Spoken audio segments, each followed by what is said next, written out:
Dito na naman po tayo sa isa na namang edisyon ng Magandang Gabi Q2, kung saan hahanapin natin ang mga kababalaghan na nagaganap sa opisina nito. Marami po tayo ngayong mga kwento na atin pong ibigay po sa inyo para alamin po natin. Ay! Kuya, sandali. May dumaan sa likod.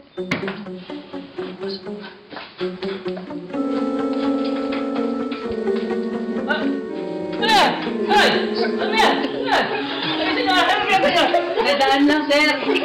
Nadaan lang po.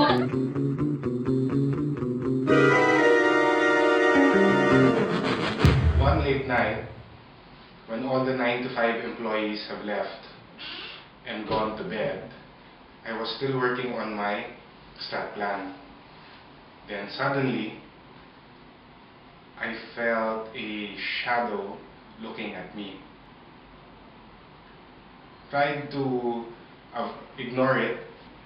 I felt the stare glaring more heavily at me.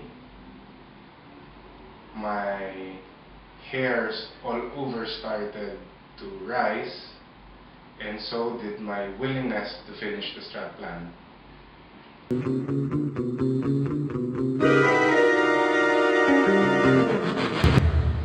Alas 9 ng gabi no, nasa reception pa ako. Then, may ginagawa ako. Maya-maya, may napansin ako, parang may nag-iikot-ikot sa may lobby. Then, siyempre, as receptionist, pinagbuksan ko. Tapos, nung binuksan ko na yung pintuan sa reception, nagulat ako, bigla na lang naglaho yung taong pagbubuksan ko. Isang delivery boy, something na parang pizza boy. Then, sa sobrang takot ko, hindi ko na alam gagawin ko. Gusto ko nang umuwi, gusto ko nang lumabas. Kasi natatakot ako na baka mamaya makasabay ko siya somewhere, lalo na sa elevator. Kaya, ayun, umuwi na ako ng maaga.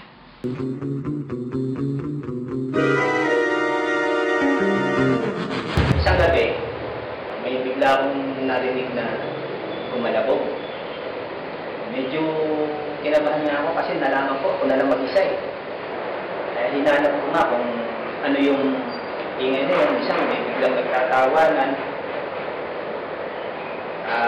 Mga boses babae pa.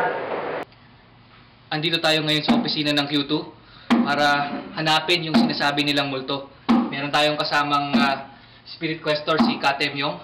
Sir, may nararamdaman po ba kayo dito, sir? Sa hallway na to? Meron akong nararamdaman dito. Medyo malakas. Nararamdaman mo ba yan? Parang may naririnig nga po ako. Meron. Lumalakas dito. Lumalakas.